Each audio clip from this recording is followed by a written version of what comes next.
함께 읽고 에베소서는 나중에 찾아보겠습니다. 그런즉 사망은 우리 안에서 역사하고 생명은 너희 안에서 역사하느니라. 아멘. 두 개로 구분을 했습니다. 하나는 사망이고 하나는 생명입니다. 그러니까 생명과 사망, 이것을 이제 이루기 위해서 오늘 설교 제목은 교환이라고 하는 것을 다시 나타냈고, 또 한편으로는 증여를 가지고 말씀드리겠습니다. 증여는 거저 주는 거예요.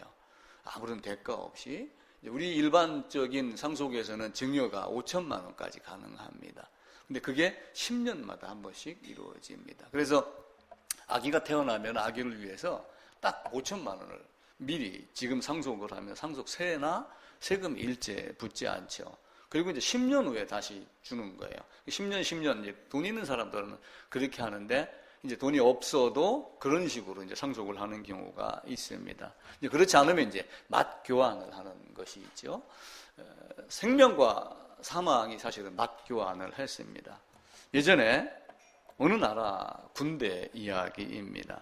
지휘관 장군이 있었는데 전쟁이 일어날 때마다 앞에서 용감히 나가 싸웠습니다. 그리고 전쟁이 없는 시기에는 군대 막사에서 있는 병사들을 살피고 이렇게 챙기고 했습니다. 그런데 어느 날, 지금의 군대가 아니고 오래전의 군대 이야기입니다. 예를 들면은 알프산을 넘어갔던 어떤 나폴레옹 이런 거의 이야기를 들으시면 됩니다. 막사에 가니까 병사가 한 사람이 누워 있는데 동상이 걸려갖고 발에 종기가 나고 고름이 났어요. 자, 내가 장군이다.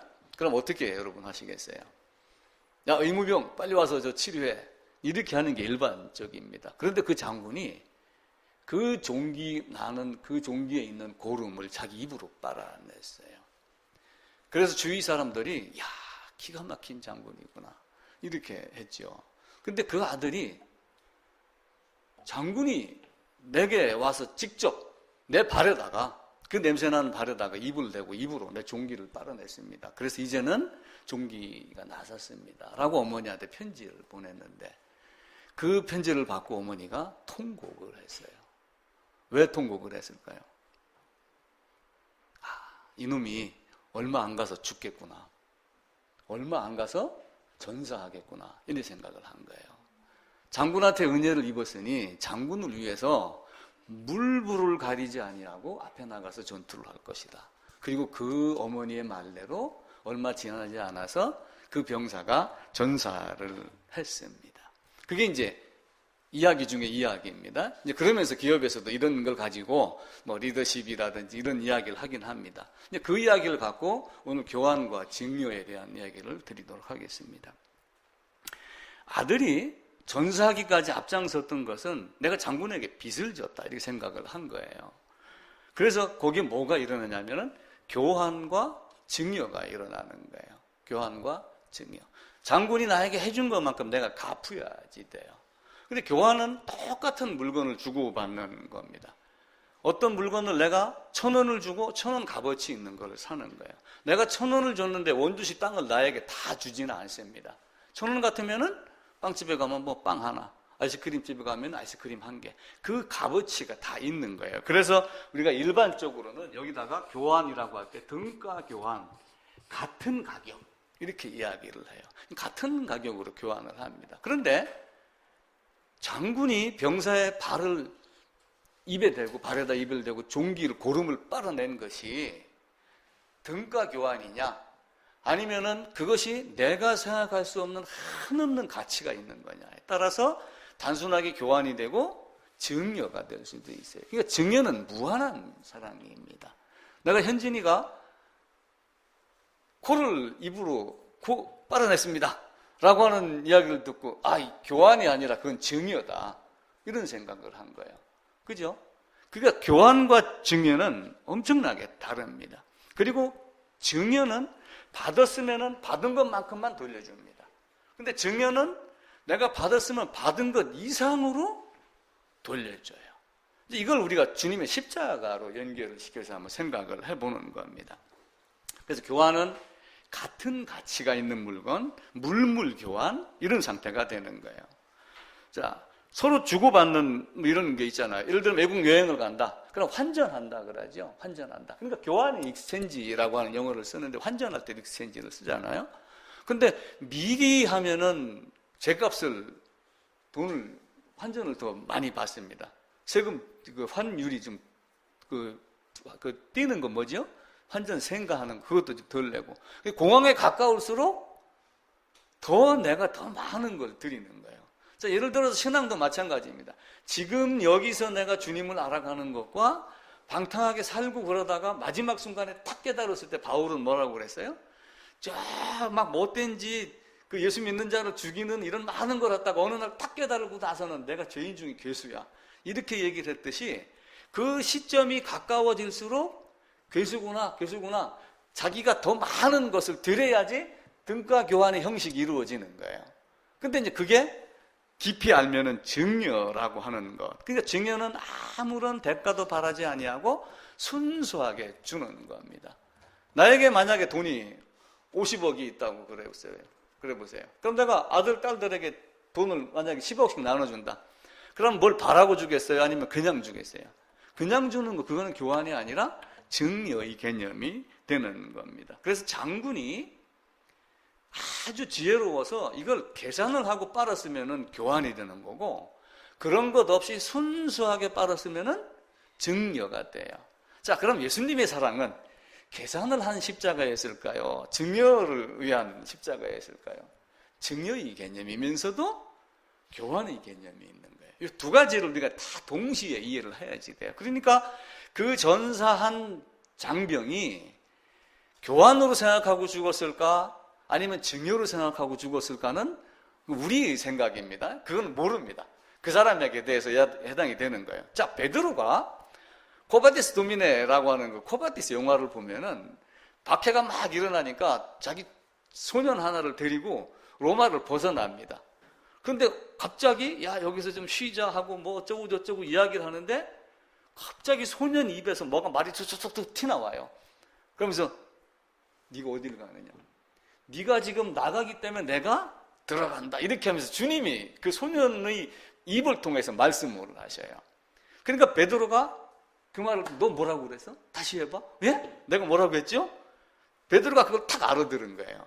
그래놓고 어디로 가냐면 다시 로마로 들어가서 감옥으로 들어갔다가 나는 주님과 같은 형태로 죽는 것도 부끄러운 사람이다. 그래서 거꾸로 십자가에 못 박혀 죽습니다. 그럼 베드로가 죽은 것은 교환의 입장이었을까요? 증여의 입장이었을까요? 증여의 입장인 거예요. 그러니까 교환은 즉각 이루어집니다. 근데 증여는 선물을 받고도 담담할 수도 있고 선물에 대한 보답을 5년 뒤, 10년 뒤에 할 수도 있는 거예요.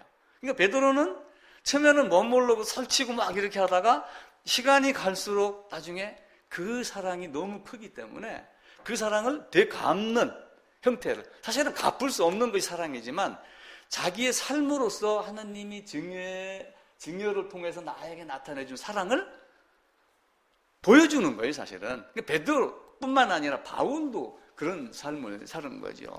로마 감옥에서 어쩌면 도망갈 수도 있었습니다.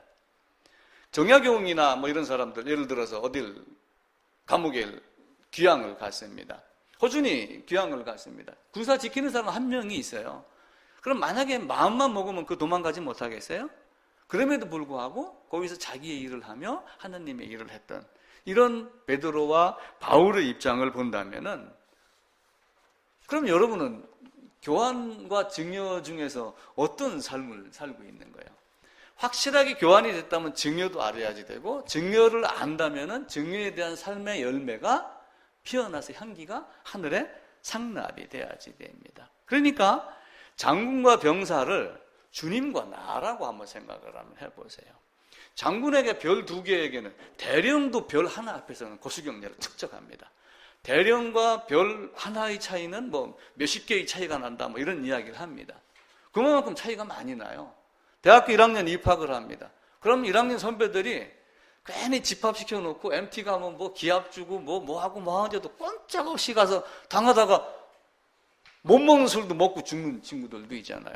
병사하고 장군은 그런 정도의 높낮이가 있어요. 우리도 주님 하나님하고 그런 관계가, 성육신 하였지만 그분이 하나님이기 때문에 하나님과 우리는 그런 관계가 있는 거예요. 만왕의 왕과 죄인의 괴수. 이게 하나님과 병사와 장군의 관계이기도 합니다. 또 하나는 창조주이며 피조물. 그러면서 하나님은 사랑의 하나님이지만 심판하시는 하나님. 이걸 분명하게 기억을 하셔야지 돼요. 우리는 사랑의 하나님을 너무 지나치게 강조를 해요. 근데 심판하시는 하나님을 먼저 앞세워야지 심판에서 벗어나는 걸 알고 그리고 사랑의 하나님으로 바뀌는 거예요. 그러니까 너도 나도 예수님은 사랑이시라, 예수님은 사랑이시라, 여기다가 그냥 다 갖다가 넘어가가지고 그냥 사랑 타령만 하다가 나중에 어떻게 되겠어요? 내가 너 몰라. 이렇게 되면 어떻게 되겠어요? 하나님은 영원하신 분입니다. 그런데 성경은 우리가 어떤 존재, 우리가 실제 눈으로 봐도 우리는 흙으로 돌아가서 부득이에 덮일 존재예요. 욥이 얘기했던 그 모습 그대로 되는 거예요. 하나님은 전능하고 거룩하지만 나는 전적 타락한 존재. 하나님과 나는 비교할 수 없는 존재예요. 그런 존재를 하나님이 교환과 증여의 원리로 나를 사랑을 했습니다. 하나님은 진노를 합니다. 자, 십자가가, 갈보리 언덕에 십자가가 있어요. 여기가 나에게는 사랑의 장소일 수도 있어요. 그런데 이걸 냉철하게 따지면은 여기는 어떤 장소냐면 하나님이 화풀이하는 장소예요. 쉽게 얘기하면은 하나님이 진노를 쏟아붓는 심판의 장소예요. 범죄해서 무투타무투 반드시 죽일 거야. 죽이는 장소가 십자가입니다. 그러니까 예수님의 십자가 사랑 우리가 이렇게 얘기하지만 그 십자가의 참혹함을 먼저 알아야지 사망이 보이는 거예요. 공의 심판의 장소. 영원부터 계획해서 반드시 죽이겠다라고 창세기 3장에서 2장에서 미리 얘기한, 2장에서 죽는다, 반드시 죽는다, 내가 여자의 후손으로 가겠다라고 해놓고 여자의 후손으로 모셔서 어디를 가기를 작정하셨어요? 때가 다가오고 6월절이 가까우면 제자들보다 앞장서서 어디로 올라가셨어요? 예루살렘으로 올라가신 하나님. 아예 하늘에서부터 하나님은 어디를 작정하고 오셨냐면은 하늘에서부터 이 자리를 작정하고 오신 거예요. 그러니까 그 오심이 얼마나 괴로웠겠어요. 나 거기 가기 싫습니다. 아버지, 근데 내가 아버지의 뜻대로 가겠습니다. 이렇게 하며 이 자리가 진노의 장소이기도 하지만 한편으로는 죄와 의의 교환하는 장소가 되는 거예요. 죄와 의가 바꿔지는 장소예요. 그건 어떻게 이루어지냐면은 죄인이 죽어서 부활했을 때 죄와 의가 바꿔지는 겁니다. 우리는 코람데오 이렇게 이야기를 해요. 신학교마다 코람데오를 많이 앞세웁니다. 저희 고신대학원도 가면은 그 교정에 보면은 코람데오 해갖고 큰 벽돌, 돌 비석이 있습니다. 돌 비에다가 새겨놓은 것. 그럼 코람데오가 사실은 뭘 말하는 거예요? 내가 하나님 앞에서 의인이냐, 내가 하나님 앞에서 죄인이냐를 묻는 거예요. 우리는 그걸 떠나서 내가 하나님 앞에서 뭐 찬양을 잘하고 하나님 앞에서 성경 암송을 잘하고 하나님 앞에서 선교지를 다녀오고 이렇게 생각을 하고 있는데 그건 천만의 우리 착각입니다. 그건 인간의 생각으로 인간의 기준에 사는 이야기고 하나님의 기준에 따르면은 하나님 앞에서 네가 죄냐 하나님 앞에서 네가 의냐 이걸 묻는 거예요. 그러니까 아담이 범죄하여 하나님 앞에서 죄가 됐을 때 반드시 죽이겠다. 근데 너는 그렇게 죽으면 영원히 죽음으로 가기 때문에 대속의 죽음을 통해서 내가 너를 살리야지 돼라고 하며 그 증여, 은혜, 선물, 그 긍휼의 마음을 가지고 3장에서 여자의 후손으로 가겠다. 이렇게 미리 약속을 한 겁니다. 그래서 그 코람데오를 말할 때마다 나는 하나님 앞에서 어떤 존재인가? 이걸 계속 물어야지 돼요. 코람데오 앞에서 나는 누구인가? 코람데오 나는 누구인가? 나는 누구예요? 죄인? 죄인은 맞죠. 근데 평생 죄인이면 안 돼요. 루터 말 따라서 의인이면서 죄인이다 라고 하는 그 말을 계속 반복해서 그래도 죄인이다. 그러니까 우리의 삶이 이렇다. 이렇게 핑계를 대면 안 되고 이제는 내가 하나님 앞에서 의인이 되었다라고 이야기를 하는 거예요. 그러니까 그 루터나 그런 사람들의 말의 의미를 모르기 때문에 나는 의인이야 라고 얘기하는 것을 사람들이 오해를 하는 거예요. 의롭다고 하여 죄를 전혀 안 짓고 진짜 때 한 방울 티 하나 없는 이런 순수한 어떤 그런 존재라는 뜻이 아니라 하나님의 의가 내 안에 들어와 있다라고 하는 것을 내가 의인이야 이렇게 말하는 건데 내가 의인이야 얘기하면 너 어제도 욕했잖아. 너 어제도 침 뱉었잖아. 자꾸 여기다가 적용을 시키려고 한단 말이에요. 그 기준은 누구의 기준이에요? 사람의 기준이에요. 근데 하나님의 기준은 여기서 뭐하고 바꾸는 거예요? 로마서 1장 17절에도 하나님의 한 의가 나타났다 말하고, 그죠? 로마서 3장 몇 절에도 보면은 하나님의 한 의가 나타났으니라고 하면 그 의가 누구예요? 예수 그리스도 의가 여기를 와가지고, 여기는 뭐가 있어요? 하나님의 의가 있는 거고, 이렇게 바라보는 자는 뭐가 있는 거예요? 죄가 있는 거예요. 근데 죄 너 여기도 들어오고 의를 가져봐라, 이렇게 교환을 하나님은 하시려고 그러는데, 우리는 그렇게 얘기하지 아니하고 다르게 생각을 하는 거예요. 그래서 루터나 이런 사람들이 복된 자리 바꿉니다. 이 자리는 사실 누가 가야지 되는 거예요? 창세기 2장을 기준으로 하면은 내가 가야 되고 당신이 가야 되는 자리야. 근데 누가 갔어요? 예수님이 갔어요. 이렇게 놀라운 교환의 장소, 놀라 기적과 같은 교환의 장소가 바로 십자가다라고 하는 거죠. 그래서 이게 너무 은혜스럽고 복되기 때문에 복된 교환이라고, 복된 자리 바꿈, 이렇게 이야기를 하는 거예요. 그러면 내가 죄의 종에서 의의 종이 됐어요. 내가 죄에서 의가 됐습니다. 아까 얘기를 드렸듯이 그 의가 내가 뭐 깨끗하고 뭐 이래서 의가 아니라, 루터의 말은 맞긴 맞습니다. 의인이면서도 죄인이다 라고 하는 건데, 그걸 갖고 핑계는 삼지 말자라고 하는 거예요. 그러면서 내가 의가 됐기 때문에 이제는 나는 어떤 존재가 돼요? 이스라엘 나라 밖이요, 애인이요, 그런 존재인데, 내가 지금은 우리의 시민권은 어디에 있다고 그래요? 우리의 시민권은 하늘에 있다. 자, 우리의 시민권이 하늘에 있으면 교회당 안에 앉아있으면 시민권이 하늘로 주어지나요? 아닙니다. 원정 출산 갑니다. 홍콩에서도 한번 사건이 있었죠. 우리나라도 원정 출산 가고 그럽니다. 그럼 원정 출산 가서 미국 땅에서 태어나야지 돼요. 미국인 시에서 태어나든지 미국 땅에 들어가서 나든지 그래야지 됩니다. 그러니까 아브라함에게 할례를 행할 때도 네 자식, 네 권속이나 종으로 산 자나 나그네나 네 집에 거하는 자 할례시켜라 라고 하며 그 땅에서 태어나게 만듭니다. 자, 에베소서 한번 보겠습니다. 에베소서 2장입니다. 갈라디아서, 에베소서 2장 12절입니다. 311페이지입니다. 제가 읽을게요. 11절부터 읽을게요. 그러므로 생각하라. 너희는 그때 육체로는 이방인이요 손으로 육체 행한 할례를 받은 무리라 칭하는 자들로부터 할례를 받지 않은 무리라 칭함을 받은 자들이라. 그때 너희는 그리스도 밖에 있었고 이스라엘 나라 밖의 사람이라. 약속의 언약들에 대하여는 애인이요 세상에는 소망도 없고 하나님도 없는 자이었다. 그런데 19절에 보면은 이제부터 너희는 애인도 아니요 나그네도 아니요 오직 성도들과 동일한 시민이요 하나님의 권속이라. 그러면서 빌립보서 3장 20절에서 우리의 시민권은 하늘에 있다 이렇게 이야기를 하는 거예요.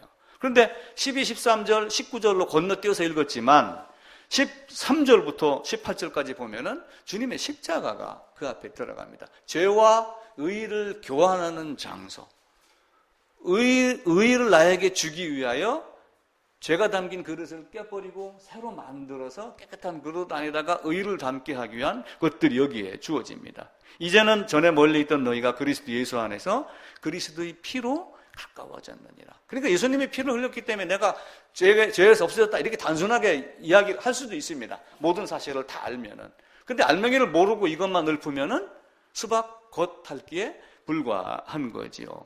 그는 우리의 화평인지라 둘로 하나를 만드사 원수된 것 곧 중간에 막힌 담을 자기 육체로 오시고 법정으로 된 계명의 율법을 폐하셨으니 십자가로 소멸했고. 이렇게 하며 십자가에서 뭘 하냐면은 교환과 증여를 동시에 이루어냅니다.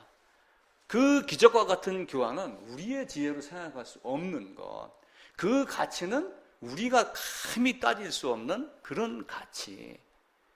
얼마 전에 그 신문에 보니까 블랙홀에 대한 이야기가 나오더라고요. 그 블랙홀을 쳐다보더라도 너무 가까이는 가지 마라. 어느 정도 선을 넘으면 도저히 끌려만 들어가지 절대로 빠져나올 수 없는 어떤 그 무중력 상태, 어떤 뭐 이런 공간이 있다라고 이야기를 합니다. 우리 죄악도 마찬가지예요. 그것이 계속 지속이 돼서 마지막 날 어느 순간에 되면은 그 선을 딱 넘으면은 하나님이 재림하여 다시 오신다면은, 우리가 숨을 거둬서 이 땅에서 없어진다면은 그 선을 다시 넘어서 돌아올 수 있어요, 없어요? 아무도 없습니다. 나사로 품에 앉아있던 아브라함에게 그 부자가 이야기를 했잖아요. 나로 저기 가서, 거기는 아무도 못 간다. 나사로 좀 보내달라. 안 된다. 그렇게 어떻게 해요? 이 위에 이미 율법과 선지자와 하나님 말씀이 주어졌으니 여기서 죽었던 자가 살아서 돌아갈지라도 그들이 믿지 아니한다. 단지 뭐예요? 이미 주어진 말씀에 의해서 너희가 정확하게 그것을 알아라. 이렇게 이야기를 합니다. 제가 프린트를 한 장씩 나눠드렸습니다. 교환과 증여에서 교환 쪽을 먼저 보겠습니다. 등가 교환입니다. 등가 교환은 일반적인 걸로 등가 교환을 이야기를 한 거예요. 그런데 하나님이라고 하는 하나님의 존재, 하나님의 거룩, 이런 모든 것을 보면은 등가 교환이 절대로 될 수가 없어요. 하나님은 엄청 크고 여기는 뭐가 있어요? 죄가 있으니까 절대로 이렇게 되면 안 돼요. 절대로 이렇게 될 수 없는 거예요. 근데 이제 세상에서는 교환이라고 하는 걸 이야기를 합니다. 그런데 여기서는 제가 죄와 의라고 하는 단어 두 개만 놓고 등가 교환의 형태로 말씀을 드리는 거예요. 주면은 반드시 받는다. 뭔가를 건네주면 받는 것이 있다라고 하는 것이 십자가의 정확한 위치입니다. 죄와 의가 교환하는 것, 죄의 종에서 의의 종으로 바뀌는 것. 그래서 계산이 정확해야지 되고 영수증이 필요한 것입니다. 그래서 하나님은 우리에게 그 증거를 주셨다. 성령으로 인치심에 여러 가지 말씀으로 이야기를 합니다. 근데 물물 교환은 그냥 물물 교환입니다. 설령 내 주머니에서 5만 원짜리가 빠져나가도 5만 원짜리의 값어치가 있는 게 들어오면 내 주머니에서 나간 5만 원을 쳐다보지 않습니다. 근데 그것이 아니고 5만 원을 줬는데 아이스크림 한 개밖에 안 들어왔어. 비비콘, 뭐 바나바콘 뭐 이런 거 있잖아요. 그러면 49,000원이 생각나겠어요? 안 나겠어요? 나죠. 죄와 의는 단순하게 등가 교환의 원칙도 있지만 이게 너무나 크기 때문에 감히 우리가 그렇게 이야기를 하지 아니하고 증여의 개념을 따진다. 그래서 교환은 서로에게 만족이 되어진다라고 해요. 서로에게 만족이. 그 교환 그 밑에 쭉 세 번째 보게 되면은 서로에게 만족, 이익이 돼야지 된다. 자, 십자가를 하나님이 이렇게 놓고 여기서 하나님의 진노를 내리셨습니다. 자, 십자가로 죄인을 죽였으면 하나님의 분노가 풀어져요, 안 풀어져요? 이미 죄값으로 죽이겠다라고 하는 게 탁 하니까 풀어지는 거예요. 자, 형제가 싸웠습니다. 동생이 형한테 뒤지게 두드려 맞았어요. 방법이 없어요. 맨날 징징 우는 거예요. 막 씩씩거리고 그럽니다. 그러니까 아버지가 야, 그러면은 지금부터 3분 동안 시간을 줄 테니까 형을 한번 시커먼 두드려 패봐라. 그래놓고 근데 또 후환이 두려워서 또 세게 때릴 수 있어요? 세게 때리질 못하죠. 그럼에도 불구하고 자기 마음껏 때린다고 때린 거예요. 때리고 나니까 분이 풀어져요, 안 풀어져요? 그제서 웃고 하는 거하고 똑같은 거예요. 물론 위대하신 하나님이 이것 가지고 그렇게 따지는 건 아니지만은 하나님이 죄인은 죽이겠다라고 하는 진노를 여기다 탁 풀고 나니까 하나님이 인간에 대한 모든 것이 다 없어지는 거예요. 서로에게 이익이 있어야 되는 거예요. 하나님은 진노를 푸는 이익이 있고 유익이 있고 푸신 목적이 해결이 됐고 여기에 들어간 죄인은 의의를 전가받은 목적이 달성이 돼야지 됩니다. 이제 그 밑에 있는 복된 자리바꿈, 죄와 의의 교환, 성경 구절 몇 개 적어놨는데 이건 댁에 가셔서 꼭 찾아보셔야지 됩니다. 자, 우측에 증여입니다. 양쪽에 차이가 있습니다. 교환은 등가 교환의 법칙에 따라서 값어치가 같아야지 돼요. 가치가 같아야지 됩니다. 비슷해야지 됩니다. 그렇지 않으면 손해봤다 이렇게 여기는 거예요. 그런데 증여는 엄청납니다. 제가 만약에 아까 50억 얘기했잖아요. 근데 아무런 법의 저촉도 받지 않는다라고 했는데 손자가 딱 태어났는데 내가 50억을 딱 줬어. 그러면 그 50억이 막 태어난 아기에게 하진이가 만약에 5억을 아버지한테 딱 증여를 받았어. 그러면은 자기가 뭐 있어요? 한 개 있어요? 뭐가 있어요? 젖 먹고 운 것밖에 없잖아요. 가치의 차이가 엄청납니다. 이게 증여의 개념입니다. 근데 줬는데 돌아오지 않을 수도 있어요. 줬는데 설령 돌아와도 즉각 돌아오는 게 아니라 한참 후에 성장해서 성장해서 은혜를 잘 모르다가 아버지가 무덤에 들어가니까 그제서 뭔가 어려운 일이 있었을 때 아버지하고 얘기 좀 했으면 좋았는데, 그때 아버지가 이렇게 훈계를 했었는데 그때는 개떡같이 알아들었는데 지금 생각하니까 그 말이 이 말인 것 같다 라고 하는 것을 알게 될 나이가 되면은 마음으로라도 증여에 대한 가품이 시작이 되는 거예요. 그래서 교환과 증여는 엄청납니다. 그래서 교환과 증여는 사실 계산된 물건은 들어갈 수가 없는 거예요. 단순하게 선물이 돼야 됩니다. 영수증 주고받고 하는 이런 게 아니에요. 그냥 거저 준다라고 하는 거예요. 그러니까 너희가 거저 받은 바, 거저 받았으니 거저 주라고 그러죠. 자, 예수님이 나에게 거저 준 거예요. 교환의 법칙에서는 분명하게 이루어지지만 증여의 법칙에서는 거저 준 겁니다. 자, 내가 거저 받았어요? 내 자식에게 성경을 설명하는데 돈 받고 합니까? 안 하잖아요. 그죠? 거저 설명을 하면 하나님의 사랑이 이렇다라고 하면 여러 가지 예화를 들어가며 말씀을 하는 거예요. 예수님은 성경에 있는 말씀만 하셨나요? 아니에요. 복음서 산으로 들로 다니면서 하신 이야기 봐봐요. 들의 꽃이 어떻더라, 소금이 어떻더라, 온갖 이야기를 다 하는 겁니다. 그래서 저도 장군 얘기를 갖고 성경 얘기를 하는 거예요. 하나님은 우리에게 그 증여를 통해서 내가 어떤 삶을 받기를 원하는 거예요. 자, 내가 선물을 받았어요. 거기 보면은 선물에 대한 답례 이런 게 있습니다. 그 다음에 선물 받았다고 즉시 답례를 했다. 그러면은 절규의 소년과 같다. 세상에서는 그렇게 이야기를 한답니다. 만약에 저 친구가 나에게 A라고 하는 선물을 줬는데 A 다시 똑같은 걸 가지고 야, 어제 받았으니 줄게 이렇게 하면 절규 선언하는 거래요. 그러니까 젊은이들 연애하다가 선물 하나 받았는데 헤어지자 그러면은 선물을 다 돌려준다고 그러잖아요. 그거 도로 내놔 이렇게 하는 사람도 있다고 그러죠. 간혹 그런 게 있습니다. 마찬가지로 증여는 그런 의미가 있어요.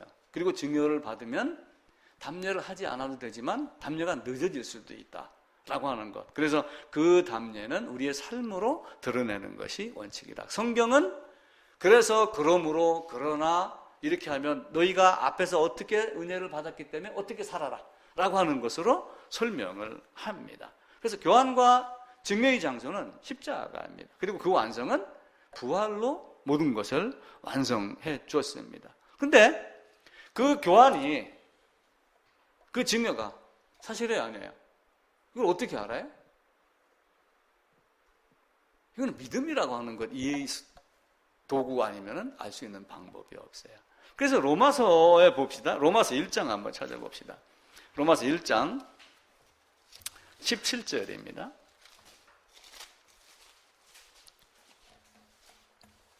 복음에는 하나님의 의가 나타나서 믿음으로 믿음에 이르게 하나니 기록된 바 오직 의인은 믿음으로 말미암아 살리라. 근데 오직 의인은 믿음으로 말미암아 살리다라고 믿음을 주장을 하는데 그 믿음이 어디서 오냐면 믿음으로 믿음이 생기는 거예요. 믿음으로 믿음이 생기는 겁니다. 그러니까 이 말씀은 하박국에 있는 말씀, 너희가 거듭났으니까 시련이 있어도 믿음으로 이겨내 라고 하는 말인데 바울은 이 말을 믿음에만 적용을 시킨 거예요. 그러면서 의인은 믿음으로 살리라라고 하면 믿음이라는 걸 가져야지 죄에서 의를 벗어날 수 있다라고 하며 믿음으로 말미암아 믿음에 이른다라고 하는 그 믿음의 도구를 설명을 하는 겁니다. 그래서 그 믿음이 우리가 어떤 믿음인가?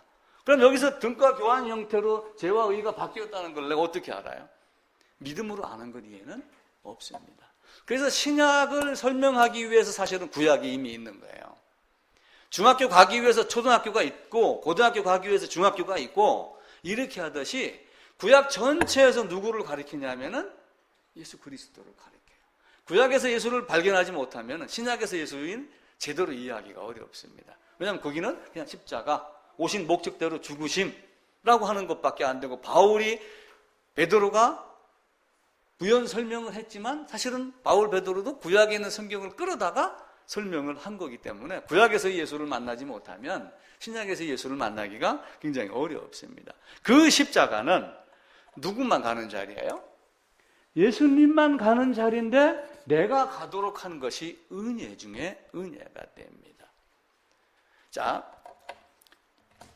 선장의 식탁에는 여왕도 못 앉는다 이런 기사가 있었어요. 그게 무슨 내용이냐면은 이승만 대통령의 와이프 이름이 프란체스카입니다. 호주 사람이에요.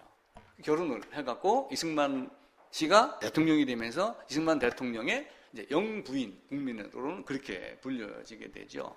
호주에서 왔기 때문에 호주댁 이렇게 불리기도 했어요. 근데 이제 이게 사랑이 절절해가지고 자기 남편에게 쓴 편지, 연애 편지가 신문에 나왔습니다. 어떻게 나왔냐? 제가 한번 읽어볼게요. 이 세상에서 당신을 사랑하는 사람이 100사람이 있다면 그 중에 한 사람은 나다. 당신을 사랑하는 사람이 10사람이 있다면 그 중에 한 사람은 나다. 사랑하는 사람이 한 사람이 있다면 그건 반드시 나다. 이렇게 하면 자기를 계속해서 연애 편지를 쓴 거예요. 아마 이승만 대통령은 되게 행복했지 싶어요. 그런데 이 세상에서 당신을 사랑하는 사람이 한 사람도 없다면 뭐라고 대답하겠어요? 그건 내가 이 세상에 없기 때문이다. 나도 이걸 한번 써야 되겠다. 오늘 생각하고 줘야 되겠어요. 그런데 영부인이 되면은 배 전수식이라고 하나요? 그 뭐 이렇게 배 띄울 때 그 도끼를 탁 자르는 이런 행사를 영부인이 보통 담당을 합니다. 그 온양어선을 우리나라가 딱 구입을 해가지고 그걸 출항할 때 영부인이 그 배에 올랐어야 합니다. 해군 참모총장이 그 배에 타가지고 당신이 영부인이니 그 배 안에 선장이 앉는 자리에 탁 갖다 놓고 당신이 앉으세요. 이렇게 이야기를 한 거예요.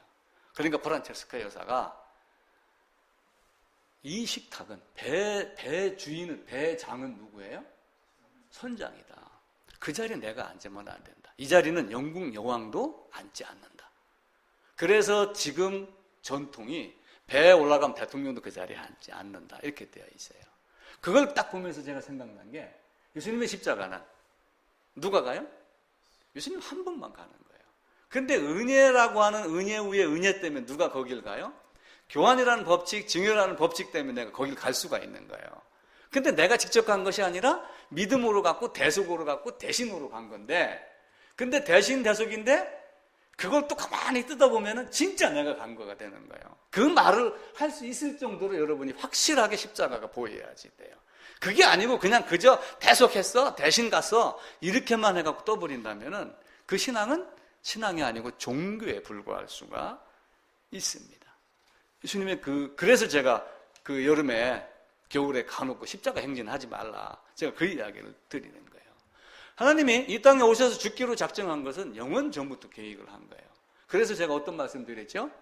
아담이 범죄는 계획된 것이다 라고 말할 수 있다. 제가 그렇게 말을 한 거예요. 왜냐하면 에베소 1장에 있는 대로 창세전에 예수 안에서 이렇게 택하여 이렇게 했기 때문에 이미 예수 안에서 택하여 했다는 것은 뭐예요? 예수 안에서의 속죄를 미리 준비를 한 거예요. 그러면 그 속죄를 준비를 했으면 결국은 아담의 범죄도 이미 계획이 돼 있었고 하나님의 작정 안에, 섭리 안에 있었다. 이렇게 보는 거죠. 그래서 그것을 우리는 이 땅에서 복된 자리바꿈이라고 하는 교환의 법칙에 의해서 내가 그 자리로 들어가는 것입니다. 영원전부터 주기로 작정했기 때문에 그것은 교환을 넘어서 뭐가 돼요? 긍휼, 사랑, 선물, 그래서 기프트가 되는 거예요. 선물은 내 능력으로 감당할 수 없는 게 선물이에요. 물건이 하나도 없더라도 부모님이 자식을 키운 그 사랑. 아니, 혁진이가 그 얘기를 했다고 그랬잖아요. 그죠? 하진이를 키우고 하는 이 모습을 보면서, 우리 부모님이 나도 이렇게 키웠겠구나. 라고 하는 그 사랑을 알았다고 그랬잖아요. 그죠? 성경을 보면서 그걸 안다라고 하면 우리의 마음이 어떻게 되겠어요? 보이는 물건이 내한테 오지 않더라도 그 은혜에 대한 보답, 사랑, 감사, 이것이 넘치겠어요? 안 넘치겠어요? 그래서 어버이날 노래 보면 뭐라고 그래요? 하늘보다 높고, 바다보다 넓고, 이런 이야기 많이 하잖아요. 그런데 이 십자가를 자세히 봐보세요. 대신 대속이지만 진짜 내가 여기 들어갔다. 진짜는 아니지만 진짜입니다. 이 말의 의미를 잘 이해를 하셔야지 돼요. 그러면서 여기에 내가 들어갔었을 때 사실은 누가 들어갈 자리예요? 내가 들어가서 뺨 맞고 침뱉음 당하고 안 죽었으면은 무릎 꺾여야 되고, 그죠? 죽었으니까 그냥 옆구리 찔리고 그 폐에 숨이 차서 숨을 못 쉬어갖고 헐떡거리며 목마르고 했던 그 고통, 수많은 사람들 앞에서 묶여가지고 채찍 맞고, 로마의 채찍은 낚시 바늘하고 비슷해요. 낚시 바늘. 그리고 채찍이 딱 있으면 이런 갈고리가 이렇게 딱 있습니다. 그래놓고 여기다가 줄을 딱 매달고 막대기를 딱 들고 여기서 내려치는 거예요. 이게 등에 딱 꽂히면 어떻게 돼요? 탁 이렇게 찍히는 거예요. 그러니까 피가 줄줄줄 흘러나왔죠. 그 매맞음, 침뱉음, 조롱당하는 거, 그거 누가 다 맞이해야 될까요? 내가 한 거예요. 그런데 믿음으로 믿음에 이르게 하나니 라고 하면서 교환으로 하나님이 나를 내 안에 넣기를 원하며, 하나님이 그리스도 안에 계시고 하나님이 나를 용서하실 때 그리스도 예수 안에서 용서하셨다라고 하는, 네가 나와 연합하라라고 하는 여러 말씀을 종합하여 믿음으로 내가 이 안에 있었던 것을 알게 되는 거예요. 그런데 그 아픔이, 실제 육체적 아픔은 내게 없었지만 그 마음의 고통, 그 주님의 사랑을 내가 알고 있기 때문에 그것이 감사가 돼요, 안 돼요? 감사가 되죠. 내가 갈 그 자리에 그가 돌아가셨으니 정말 복된 자리 바꿈이 되는 겁니다. 이미 창세기 2장에서부터 반드시 죽으리라, 무투 타무투 정령 죽으리라 이렇게 얘기했던 그 죽음을 잊지 않고 에덴에서의 시간이 몇 년 같아요? 에덴 안에서의 시간은 아무도 모릅니다. 에덴 밖에 딱 튀 나와가지고 아담이 930년 살고 죽은 것이지 그 이전에는 몇 년인지 아무도 모릅니다. 그게 어떤 이런 자연에서 뭐가 생기고 바위가 침하가 되고 막 이런 형태로 따진다라고 보면은 10억 년이 됐지 20억 년이 됐지 아무도 모르는 거예요. 그러니까 지구 과학자들이 지구의 나이가 몇 년이라 따지고 그랬을 때 그걸 우리가 성경만 가지고 6,000년이다 이렇게 고집할 필요가 한 개도 없는 거예요. 왜냐하면은 그걸 고집하는 것은 에덴 안의 시간을 계산하지 않았기 때문에 그래요. 에덴 아담이 벗어난 시간부터는 6,000년이 맞아요. 근데 그 이전에는 그게 아닙니다. 첫 사람 아담이 실패했지만 둘째 사람 아담이 와서 회복하고 승리를 했습니다. 지난주 그 이야기를 드렸죠. 왜 예수님이 40일간 시험을 받아야지 됐어요? 에덴에서의 실패를 회복하는 걸 미리 알려주시는 거예요. 첫 아담은 실패했지만 둘째 사람, 마지막 아담은 실패하지 않는 것의 완성은 어디예요? 십자가. 그렇게 하면 우리에게 그 영원전부터 작정하신 그 사랑으로 우리에게 많은 것을 보여주셨습니다. 예수님의 십자가는 정말 고통스럽고 무겁습니다. 그 기차 철로 밑에 지금은 세면으로 하지만 예전에는 침묵이라 해서 나무에다 기름 묻혀갖고 쭉 박아놓은 데 있어요. 자, 그런 침묵을 내가 십자가 형태로 만들어진 것, 내 키보다 더 큰 것, 그걸 짊어지고 산 언덕을 오른다고 가정을 해보세요. 그 밑에다가 바퀴 달지 않고 그걸 내가 끌고 간다고 했었을 때 그 고통이 얼마나. 예수님은 전능하신 하나님입니다. 그런데 육신을 입고 왔기 때문에 그 무게를 못 이기고 그 힘에 지쳐서 쓰러졌을 때 구레네 사람 시몬을 대신하게 했잖아요. 그런 정도의 고난입니다. 근데 그 십자가가 은혜로 말미암아 쉽게 통과가 돼요? 안 돼요? 사실, 역사적 사실이나 모든 실제적 사실로 보면 굉장히 어렵고 무거운 고통의 자리예요. 근데 믿음의 눈으로 봤을 때는, 그래서 예수님이 말씀하시기를 수고하고 무거운 짐진 자들아 다 내게로 오라. 내 짐은 가볍고 내 멍에는 지기가 쉽다. 이렇게 이야기를 한 거예요. 마태복음 11장 한번 가보겠습니다.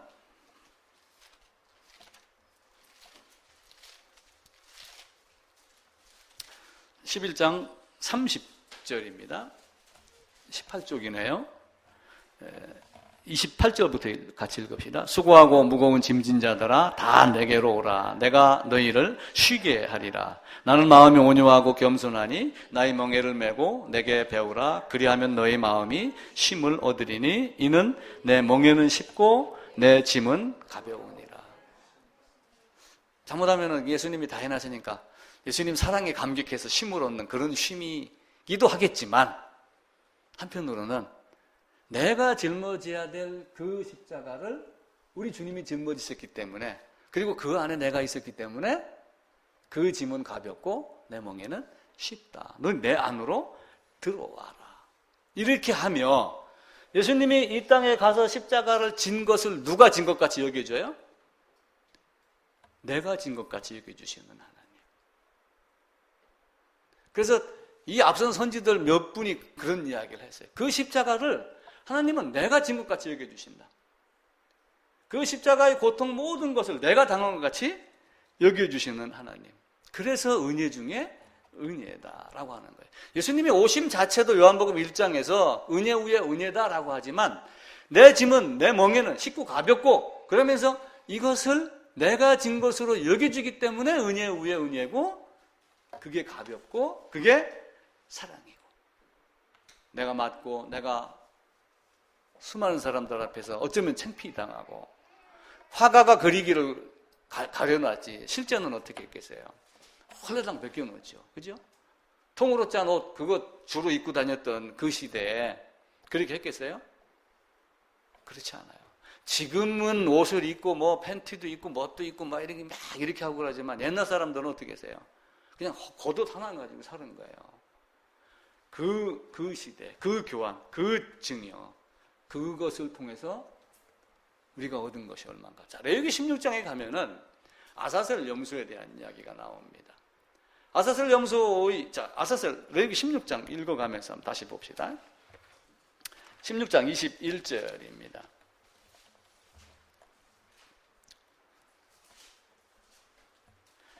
아론은 그의 두 손으로 살아있는 염소의 머리에 안수하여 이스라엘 자손의 모든 불의와 그 범한 모든 죄를 아리고 그 죄를 염소의 머리에 두어 미리 정한 사람에게 맡겨 광야로 보낼지니 염소가 그들의 모든 불의를 지고 접근하기 어려운 땅에 이르거든 그는 그 염소를 광야에 놓을지니.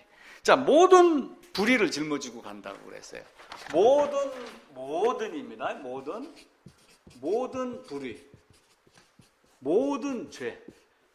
어떤 거예요? 자, 증인, 불의 첫 번째, 죄 두 번째. 몇 개 얘기할 수 있겠어요? 100개? 나는 머리가 둔해서 30개도 안 나올 것 같아요. 20개도 안 나와요. 괜히 의로운 척하고 거룩한 척하고 이렇게 해서. 그래서 하는 말로 아뢰지 못한 죄까지 뭐 이렇게 하는 거예요. 그런데 성경은 뭐라고 그래요? 다윗은 뭐라고 그랬어요? 내 죄가 내 머리털보다 많다. 이렇게 이야기를 했어요. 자, 내 모든 불의, 내 죄를 염소의 머리에다가 이렇게 두었다고 그랬어요. 그럼 죄를 어떻게 뺏어 넘겨요? 이거는 어떻게 믿어요? 예수님이 내 죄 가져갔어? 그건 어떻게 믿었어요? 그것도 믿음이라는 도구, 그 내용까지의 믿음입니다. 자, 그러면은 제가 사과나무로 예를 많이 듭니다. 제가 도천교에 있었을 때 바로 옆에 사과밭이 있었어요. 그 사과밭을 보고 내가 딱 깨달은 걸 평생 써먹는 거야. 사과가 계속 열립니다. 봄에 시작을 해갖고 가을 되면 사과를 다 따요. 아하, 사과 농사 끝났네. 속으로 내가 그렇게 했겠어요? 매년 사과를 먹을 수 있는 내년이 또 열릴 걸 알지요. 그래서 그 도천교회 할머니들에게 제가 그 이야기를 한 거예요. 사과가 안 열리게 하려면 어떻게 해야 됩니까? 어떻게 해야 돼요? 똑똑한 사람은 잘라냅니다. 이게 1번. 그러면 안 돼. 여기서 또 이렇게 그루터기가 나와요. 그럼 어떻게 해요? 뽑아내야지 됩니다. 잘라내는 거하고 뽑아내는 거하고 어떤 게 더 힘들어요? 뽑아내는 게 더 힘들어요. 이런 고통이 없으면은 사과나무가 뽑히지 않아요. 모든 불의와 모든 죄를 머리에 두었다고 그랬는데 무슨 죄주로 두었어요? 이런 믿음이 있으면은 죄가 죄인이라고 하는 것, 죄가 죄 그 자체라고 하는 것, 죄가 죄의 공장, 열매를 맺는 그 나무 자체, 그거임을 우리가 알아야지 돼요. 그러면은 여기서 이게 아니고 이거 플러스 죄인, 이걸 갖다가 우리가 일반적으로는 죄 이렇게 이걸 딱 머리에 뒀다라고 하면 사실은 내가 어디에 들어가 있는 거예요? 이 안에 들어가 있는 거예요. 그럼 그건 어떻게 믿어요? 믿음으로 믿음에 이르게 하나님. 이게 안 믿어지면 머리다 벽을 박는 거예요. 왜 이게 안 믿어져? 이거는 믿어지는데 왜 이건 안 믿어져? 예수님이 내 죄 대속해서는 믿어지는데 내가 그 십자가에는 성경에서 계속 이야기를 해요. 연합해라. 내가 그리스도에서 함께 십자가에 못 박혔나니. 이건 암송용이 아니에요. 앞에서 이야기한 모든 결과를 바울이 함께 못 받겠다는 말로 딱 정리를 한 거예요. 연합을 이야기. 내 안으로 들어와라. 용서? 예수 안에서 용서한다. 하나님이. 어디서 만나요? 성막 안에서 만나요. 성막의 문은 누구예요? 예수. 나는 양의 문이니. 내 문은 넓어요. 역시 씨 이거 시험 봤다고 그랬죠. 이거 넓이 얼마예요? 10m예요, 10m. 이 9점 몇 미터가 되는데 평균 딱 잡아서 10m입니다. 많은 사람이 동시에 들어가요. 저 출입문 뒤에서 여기까지 제가 이걸 세봤어요. 계단으로 해갖고. 이 아스타일 한 개가 32cm예요. 32cm인데 몇 개가 돼야 돼요? 30개가 되면 9m예요. 그럼 저 문에서부터 여기까지 넓이에요. 여러분과 내가 다 어깨 동무하고 보따리 큰 거 다 짊어지고 차가 몇 대가 지나가도 들어갈 수 있는 문이에요. 좁은 문이 아니에요. 마음이 좁기 때문에 그게 좁은 문으로 바뀌는 거예요. 내 믿음의 눈이 작기 때문에 그게 좁은 문으로 보이는 거예요. 내 눈이 확 열리고 믿음으로 믿음에 이르게 된다라고 하면은 바로 여기에 있는 자가 예수님이며 동시에 누구예요? 내가 있다는 걸 알아야지 돼요. 그래서 일체성을 이야기를 하는 거예요. 근데 일체성이라고 하여 이게 바로 나다 이렇게 얘기하면 또 절대로 안 됩니다. 제가 하는 이야기를 잘 새겨 들으셔야지 돼요. 잘못하면은 오해. 여러분 가끔 아까 얘기했던 나 의인이야 이 말도 오해받을 수가 있어요. 그죠? 그렇다고 맨날 가서 난 죄인이면서 의인이야 이렇게 두 가지 얘기할 거예요? 그러면 뭐라고 그래요? 똑똑한 사람은 좀 똑바로 살고 죄를 빼고 의인만 얘기해라. 또 이렇게 이야기를 해요. 항상 사람들은 말에 꼬투리를 잡게 되어 있어요. 다른 사람이 아니라 내가 어떤 존재인가를 명확하게 드러내줘야지 됩니다. 그 십자가는 엄청 고통스러웠지만 믿음에서 믿음으로. 어떻게 믿어져요, 이게? 이게 어떻게 믿어져요? 믿음으로? 믿음만. 그래서 하나님이 우리에게 선물이라고 하는 거예요. 아브라함이 하나님을 믿음에. 그러니까 아브라함도 예수님 믿었대. 아브라함도 하나님 믿었대. 우리는 이렇게 넘어가면 안 된단 말이에요. 그죠? 그 아브라함이 하나님을 믿음에라고 하는 그 믿음의 내용과 방법과 수단과 이런 모든 것들을 바울이 로마서 갈라디아서 여기서 쫙 풀어서 이야기를 하는 거예요. 구약에서 이삭하고 양이 바꿔치기 했습니다. 그죠? 이삭이 죽으러 갈 자리에 누가 대신 들어가세요? 양이 들어가세요. 교환이 첫 번째가 아담이고 두 번째로 크게 보여준 게 그래서 이삭을 예수의 모형이다 이렇게 이야기를 하는 거예요. 양이 대신 죽은 거예요. 그러면은 야 양하고 나하고 똑같은 가치야 이렇게 되겠어요? 내 목숨뿐만 아니라 내가 살아서 나오는 모든 부가가치 다 포함하면은 그냥 단순하게 등가가 아니라 엄청난 양의 선물이며 증여의 개념이 되는 거죠. 그래서 하나님은 우리에게 은혜에 의해 은혜다. 다윗도 은혜로, 바울도 은혜로. 나는 죄인 중에 개수야. 나는 아무것도 일한 것이 없어. 바울이 일한 거는 예수 믿으려고 했던 사람, 예수 믿는 자 죽이려고 한 것밖에 한 게 없어요. 스데반 죽일 때 좋아 찬성이요 라고 하고 그놈들 땀 흘리며 죽이도록 옷 내가 받아놓고 지키고 있었던 것밖에 바울이 한 게 없어요. 그런데 한 것이 없더라도 그걸 믿는 믿음을 의로 여겼다라고 하며 교환을 들어서 이야기를 하는 거예요. 하나님은 우리에게 내 방식이 아닌 하나님의 방식, 성경의 방식. 하나님은 위대하신 전능하신 하나님입니다. 그것이 사람의 모양으로 오셨습니다. 자기를 비워서 종의 형체를 안고 오셨어요. 빌립보서에 있는 대로. 그는 근본 하나님과 동등하나 본체시나 동등함을 취하지 아니하고 자기를 낮추어서. 그래서 무슨 얘기를 하냐면 자기 비하라고 하는 단어로 예전에 있는 사람들이 한문을 잘 썼으니까 예수님의 자기 비하 이 단어를 쓰는 거예요. 빌립보서를 가지고. 그는 하나님의 본체시나 종의 형체를 가지고 종과 같이 되어서 하나님과 동등할 것이 아니고. 근데 이 예수님의 이 안에는 육체도 있고, 근데 이 안에는 뭐가 가득해요? 신성이 충만하더라. 그는 하나님이시다. 로마서 9장에서 바울이 얘기를 해요. 그는 하나님이시다. 이렇게 이야기. 칼빈도 뭐라고 얘기를 하냐면 예수와 연합해야지 된다. 라고 이야기를 합니다. 그의 설교집 어딘가를 보면은. 이와 같이 연합이라고 하는 이 연합의 비밀을 우리가 제대로 알았을 때 내가 있을 위치, 내가 있는 위치, 그게 되는 거예요. 자, 십자가로 사람들이 왔습니다. 십자가로 왔는데 세상에서는 어떤 일이 벌어졌어요? 야, 내가 하나님의 아들이야. 그래? 하나님을 모욕했어. 네가 왕이야? 그래. 하나님 모욕했어. 그리고 다 어디로 갔어요? 백성들, 로마, 유대 제사장, 서기관, 바리새인, 율법사, 이 모든 사람을 동원해갖고 예수를 어디다가 못 박았어요? 십자가에 못 박았어요. 놀랍게도 그들이 십자가에 못 박은 그것 때문에 창세기 2장 17절에서 반드시 죽으리라 라고 했던 것이 이루어졌고, 자, 그러니까 환경운동가들이, 자, 태안 앞바다에 지금 기름때가 막 쏟아졌습니다. 오래전에 그런 일이 있었죠. 그 기름때를 뺏기러 가야 돼 해놓고 전부 디젤차를 타고 다 갔어요. 자, 그러면 결국은 뭐예요? 요즘 뭐 환경 뭐 이렇게 해가지고 디젤차 없애자라고 하지만 나는 뭐 먹고 사냐 해가지고 대항도 하고 그러잖아요. 그와 마찬가지로 우리가 많은 편리한 걸 갖고 있으면서 물을 사 먹고 뭐 땅 곳곳에 관정 파지 말고 물을 사 먹으면 돼 하지만 그 플라스틱이 거북이 목에 들어가고 고래 몸속에 들어가고 하듯이 내가 한 어떤 것이 또한 어떤 것을 이루게 만드는 일들이 이 땅에서는 일어나고 있단 말이에요. 이들은 예수를 죽이자 해가지고 법에 따라서 죽였는데 이게 율법을 가지고 죽인 거예요.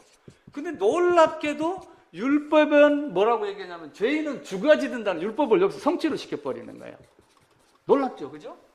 창세기 2장에 있는 말씀을 잃어버리는 거예요. 아예. 그리고 내가 여자 유선으로 갈 거야 라고 해서 다 했는데 사실은 헤롯은 어떻게 했어요?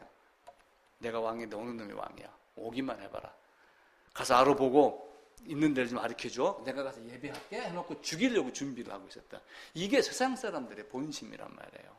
우리가 믿음이 어떤 것인지 정확하게 이해를 하면은 내가 비명 지르고 죽으려 할 그 자리에 그분이 나를 대신하여 대속하여 그러면서 나를 이 안에다가 집어넣고 제발 이리 들어와. 구약의 제사에서 매년마다 죄의 증거마다 그걸 깨닫게 해주신 하나님. 우리가 에베소 1장은 많이 읽어봤기 때문에 안 읽어봤습니다. 창세전에 예수 안에서 택정하사 이렇게 하면 은혜로 우리에게 모든 것을 주셨습니다. 자, 에서의 이야기를 잠깐 드릴게요. 로마서 8장 29절에 보면 맏아들로 말미암아, 히브리서 1장 6절에도 맏아들이 세상에 들어오며 그 밑에 보게 되면 아들들이라고 하는 말이 나와요. 그러니까 두 아들이 존재를 하는 거예요. 그러니까 어떤 아들이냐면은 맏아들이 있고 맏아들로 말미암아 형제가 된 아들들이 있어요. 그래서 한 근원에서 났기 때문에 형제라 부르기를 부끄러워하지 아니하고 라고 하는 히브리서에 있는 말씀대로 아들들이 있는데 에서와 야곱에 대한 이야기를 잠깐 드려볼게요. 우리는 야곱은 교활하다 이렇게 이야기를 하잖아요. 근데 야곱이 교활한 짓을 한 개도 없어요. 냉정하게 따지면 성경을 자세히 봐보세요. 누가 교활한 짓을 했어요? 엄마 리브가가 다 한 거예요. 그냥 가만히 있는데 그냥 입혀주는 옷.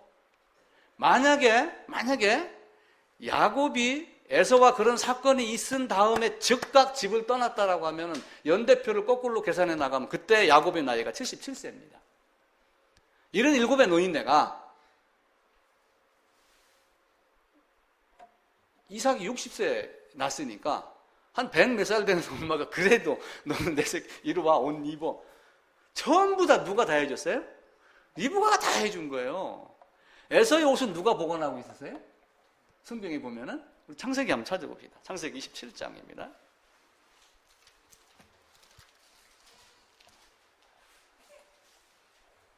(27장 15절입니다) 리브가가 집 안 자기에게 있는 그의 맏아들 에서의 좋은 의복을 가져다가 옷이 누구에게 있었냐면은 리브가에게 있었어요.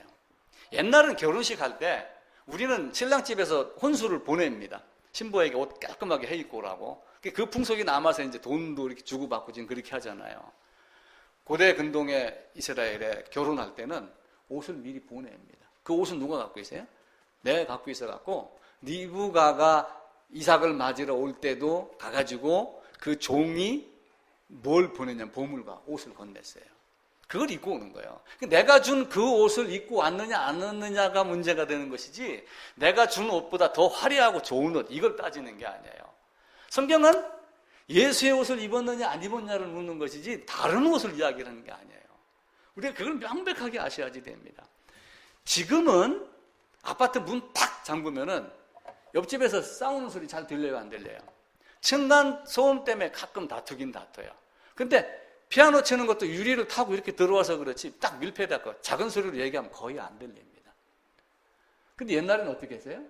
옛날에는 담이 있었습니까? 담이 있어서 나무 울타리 했어요. 옛날에 제가 그 7.5.7성 얘기하면서 그 제가 중학교 간 사연 얘기 한 적 한 번 있었죠. 나무로 심어놓는 그 밖에서 얘기하는 소리가 나한테 다 들려요. 이스라엘 같은 데 한번 가보세요. 필리핀, 저 태국, 시골 한번 가보세요. 집이 어떻게 됐는가. 나무까지 대나무로 집 져놓고 흙으로 져도 문이 이만하고 바람이 솔솔 통하고 이렇게 되어 있어요. 이야기하면 다 들리겠어요? 안 들리겠어요? 이삭이 에서만 불렀어요. 여러분 그 이상하다고 생각하지 않아요? 이 집사님이 훗날 이게 내가 언제 죽을지 지금 상황 보니까 나중에 정신이 없기 전에 내가 우리 아들들한테 뭐라고 한마디 해야 되겠어. 그렇게 했는데 혁진이만 불렀어. 현진이가 섭해요, 안 섭해요? 그때 당시의 관습은 일가 친척, 3대, 4대 한 집에서 살고 있으니까 다 불러요. 다 불러갖고 누워가지고 야 어쩌고 저쩌고 어쩌고 저쩌고 앞으로 이렇게 살아. 이렇게 이야기를 하는 거예요. 여호수아가 이스라엘 백성들을 모아놓고 나는 간다. 세상 사람들이 모두 가는 그 길로 나는 간다. 이렇게 얘기를 했지. 하고 어떻게 할 거니? 이렇게 얘기했듯이 그렇게 얘기를 하고 죽는 거예요. 그런데 그 이야기를 누구한테만 했냐면은 에서한테만 한 거예요. 나 왜 그랬을까? 제가 한 주간 동안 아주 고민을 많이 했어요. 왜 그랬을까? 어떻게 해서 어머니 리브가가 알았을까? 그래서 옛날 환경으로 한번 돌아가 본 거예요. 저도 잠깐 가본 적이 있었고 그러니까 옛날 시골 살던 거 생각. 그런데 리브가의 뱃속에 쌍태가 있었습니다. 그죠? 쌍태가 있었을 때 여호와께 물었어요, 안 물었어요? 이게 도대체 어떤 일입니까? 왜 두 놈이 싸웁니까? 그러니까 여호와 하나님이 대답을 했죠. 작은 자가 큰 자보다 앞선다. 큰 자가 작은 자를 섬기겠다라고 하면서 선후를 미리 딱 말씀을 하셔요. 리브가는 그걸 아는 거야. 그러니까 하나님이 그렇게 말씀하셨으니 그 저주는 내게 돌리고 너는 내 말만 따르라. 이렇게 얘기를 했잖아요. 자, 그러면은 예수님이 그 저주는 나에게 돌리고 너는 내 말만 따라라. 이 말 적용하면 되겠어요? 안 되겠어요? 됩니다. 똑같습니다. 하나님이 내리는 저주 내가 받을 테니 너는 내 안에 들어와 있어. 내 치마 속에 들어와 있어. 아버지가 몽둥이 들고 오면은 옛날 어른들 그 치마 속에다 감추고 그랬잖아요. 어려서 그런 거 안 보셨어요? 이 시대를 옛날에 살았어야지. 시골 살았던지. 그렇게 알면은 이게 이해가 되는 거야. 옛날 영화도 그런 게 있어요. 어떤 공주가 자기 마차에 태워가지고 왕궁으로 들어갔던 장면. 어떤 공주가 그 미국이나 이런 데 보면 치마가 이렇게 그 폼 나는 거 있어요. 그게 속에 속고지는 다 입었던 겁니다. 거기다 잠깐 숨겨가지고 살살 걸어 들어가서 함께 갔던 것. 이런 거 한번 생각해 보세요. 예수님이 그 안에 집어넣었던 것이 생각이 나는 거예요. 아버지가 막 혼낼 때 엄마 뒤에 숨은 적이 있어, 없어? 아버지가 안 때려서 안 혼내서 그런 적이 없었지. 지금도 숨어, 엄마 뒤에. 이게 보이는 거예요. 그래서 제가 그런 생각을 한 거예요. 당시의 법은 장자권은 장자에게 있어요. 상속은 누구에게 줘요? 장자에게 주는 거예요. 어쩌면은 이삭이 에서에게 면피하기 위해서 그렇게 하지 않았나. 나 이거 하나님한테 물어볼 게 또 이게 있는 거예요. 이건 내가 몇 가지 물어본다고 했는데 지난 거 다 까먹었습니다. 어떤 건가. 내가 꼭 물어볼 거예요. 왜 그렇게 했습니까? 그런데 제가 생각하기로 우리나라의 법에 의해서 내가 장자의 상속권을 에서에게 준다. 그러면서 에서만 불렀는데 그 이야기를 누가 들었냐면은 집이 구멍이 뻥뻥 나 있고 창문이 달려 있고 리브가가 들은 거야. 리브가하고 이삭은 무촌이에요.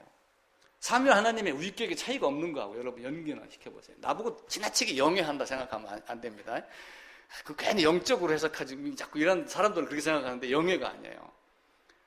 아브라함, 이삭과 야곱의 하나님, 성부, 성자, 성령, 그죠? 이전이 내가 부름 받아서 이삭과 함께 속죄가 되고 야곱이 삶을 사는다. 여러 가지로 적용이 가능합니다. 그런데 그 이야기를 리브가가 듣고 저주는 내게 돌리고 그러면서 전부 에서로 야곱이 한 건 뭐가 있어요? 딱 한 가지밖에 없어. 양 끌어온 거. 잡는 것도 엄마가 잡고 모든 것 다 누가 다 했어요? 성령의 인도. 리브가를 저는 그렇게 해석을 했어요. 그리고 야곱은 야곱대로, 이삭은 이삭대로 나는 분명히 에서에게 이야기했다. 장자권은 줬어. 근데 그렇게 했음에도 불구하고 하나님이 태중에 있어서 리브가에게 얘기했던 그 이야기대로 이루어진 걸 그 비범함에 놀라서 부르르 떨었다. 이렇게 보는 거예요. 일반적으로 학자들이 제가 앞에 얘기는 하지 아니하고 하나님의 섭리 때문에 부르르 비범함에 떨었다. 이렇게 요 이야기는 해요. 근데 그 중요한 거는 제가 앞에서 얘기했던 그런 부분이에요. 그 이야기를 이삭이 한 것을 리브가도 알고 삼위 하나님이 구속 언약, 구속 협의를 할 때 성부 하나님만 알았어요? 성자 하나님도 알고 성령 하나님도 알고 다 압니다. 그래서 성부는 성자를 통하여 성령과 함께 성령 안에서 성취하신다 라고 하니까 그대로 다 이루어지는 겁니다. 하나님은 우리에게 묘하게 하십니다. 야곱은 정말 두렵죠. 그죠? 여러분 지금 만약에 주님이 지금 내가 거듭난 게 100%, 101% 확실합니다. 그래도 주님이 딱 온다고 그랬을 때 약간 뭐 캥기는 게 있겠어요, 없겠어요? 약간 있죠. 그래도 내가 또 이렇게 살았는데? 라고 했지만 네가 내 아들 에서야? 이렇게 물었습니다. 그럼 야곱은 예, 맞습니다 라고 하고 입 딱 다물고 있으면 되는데 뭐라고 두 절이나 보면 중얼중얼 거렸어요. 그래서 이삭이 음성은 야곱이 이르되 네 손모가지 만지고 모가지 만지고 이렇게 하니까 네가 에서구나. 그러면서 나는 에서에게 축복했어. 에서 알았지? 근데 하나님은 제 추리가 좀 너무 비약했나요? 아닐 거예요. 제가 진짜 하나님에게 물어볼게요. 이거는요. 하나님 왜 그렇게 했습니까? 왜 에서 안 들어가? 우리는 예수 안으로 들어가지 않으면 절대로 안 돼요. 이삭도 그 양의 번제 안에 들어가면서 그 양이 죽임을 당할 때 저게 내가 죽는 것인데 생각했겠어요? 안 했겠어요? 다른 사람은 다 몰라도 지금 십자가를 바라보면서 우리가 믿음을 외치지만 이삭 당사자는 본인이 번제단 위에 올라가 있었잖아요. 올라가 있던 그가 내려지고 양이 들어갔으니 저건 내가 죽는 거야. 했겠어요? 안 했겠어요? 우리가 그 입장이 됐었을 때 십자가가 보이는 거란 말이에요. 그게 안 되고 믿음 이렇게 하고 되는 게 아니에요. 힘 있는 에서는 들판으로 가고 힘 없고 능력 없고 재주 없고 아무것도 아닌 야곱은 리브가가 시키는 대로 하고 양 끌어온 것밖에 한 게 없는 거예요. 그러니까 레위기에 말하고 일치합니다. 죄를 깨닫거든 양 끌고 간 것 그것밖에 아무것도 없어요. 그러니까 죄를 깨달은 것 말고는 없는 거야. 야곱은 내가 이런 존재였구나 라고 하는 거. 그것이 우리에게 믿음이 되고 한 의가 나타났으니 내가 죽어야지 되는데 한 의가 나타난 거예요. 나에게 모든 불의가 다 있는데 모든 불의, 모든 죄가 있는데 갑자기 아사셀 영수가 나타났어요. 하나님 한 의가 나타나서 내 안으로 들어와 라고 하면 연합을 이야기를 합니다. 제가 그 책 몇 권을 조사를 해가지고 연합 학자들이 연합에 대해서 적어놓은 걸 몇 군데를 살펴봤어요. 다 신비로운 연합이다. 신비로운 연합이다. 이렇게밖에 이야기를 하지 않아요. 레위기를 설명을 해도 그냥 안수하고 설명하는 것밖에 하지 않아요. 근데 목사라고 하는 그 성막 강의하는 그분이 죄를 넘겨준다. 또 이렇게 이야기를 한번 하신 분이 있어요. 그런데 그 죄를 넘겨준다라고 하는 걸 보고 신학대학원 모 교수가 강 목사는 지나치게 영예를 한다. 이렇게 이야기를 하는 사람이 한 사람이 있어요. 근데 영예가 아니에요. 성경 전체를 봐보세요. 양 안으로 이삭을 넘겨준 거예요. 그게 이삭의 번제입니다. 레위기는 그 이야기를 하고 있고 레위기 16장에 그 이야기를 하고 있고 예수님의 십자가는 바로 우리에게 그것을 가르쳐 주는 거예요. 그러면서 27장 13절에 보면은 어머니가 그에게 이르되 내 아들아 너희 저주는 내게로 돌리리니 내 말만 따르고 가서 갖고 와라. 야곱은 두려워요. 아버지는 모든 걸 아신다. 내 형이 털이 많고 이런 거 다 하는데 내가 가면 되겠느냐? 근데 걱정하지 말고 저주는 내가 할 테니까 와라. 아니 이 죄 많은 죄인이 하나님 앞에 가서 나 죄 없습니다. 예수님이 죄 가져갔습니다. 이렇게 얘기해도 되겠습니까? 라고 하는 것을 해결해 주실 분이 중보자라고 하는 뜻이에요. 그죠? 우리를 위해서 중보하실 하나님. 그 하나님, 그 예수 안에, 그래서 그 복된 자리 안에 그 십자가는 쉽고 좋다라고 하는 거. 가볍다. 그래서 다시 정리하면은 이중처벌 있다 없다? 이중처벌 없다. 일사부재리. 지금의 법도 그래요. 그럼 하나님의 법은 어떻게 되겠어요? 한번 열왕기하 14장에 가면은 어떤 사람이 왕을 죽여가지고 반역을 했어요. 근데 그게 들켜가지고 그 사람을 죽였습니다. 근데 바로 죽이면서 그 아들은 죽이지 마라. 그 죄값은 당사자에게만 하고 그 아들은 죽이지 마라. 이렇게 이야기를 해요. 그게 이제 그 에스겔서 14장인가 18장하고 연결이 되는 그 내용입니다. 예수님은 우리에게 나를 요구를 하지 다른 걸 요구하지 않아요. 옛날에 월남전 가가지고 팔 다리가 잘린 사람이 한 사람이 있었어요. 미국에 있었던 실화입니다. 돌아와서 집에를 못 들어간 거예요. 월남에 있을 때부터 고민을 한 거예요. 치료를 받으면서. 그래가지고 집에다 계속 편지를 썼어요. 어머니, 내가 제대를 하면은 내 친구, 몸이 좀 불편한 친구가 있는데 그 친구하고 내가 같이 좀 살아야지 됩니다. 괜찮겠습니까? 그랬더니 네 친구라면 데리고 와. 근데 막상 친구를 안 데려가고 자기가 간 거예요. 가서 보니 자기 아들이 잘려 있는 거예요. 그 편지의 의미를 그 아들이 도착하고서 아는 거예요. 그 아들을 내팽개쳤을게 안 쳤겠어요? 요 뒷부분은 제가 꾸민 거예요. 실제로 탁 들어가서 마지막에는 그 어머니가 그 친구 데려오지 말아라 거절을 했대요. 내가 감당이 안 된다. 그 이야기를 듣고 이 친구가 집에 안 들어갔어요. 불안하러 또 들어온 거예요. 예수님은 그와 같으신 분이 아니에요.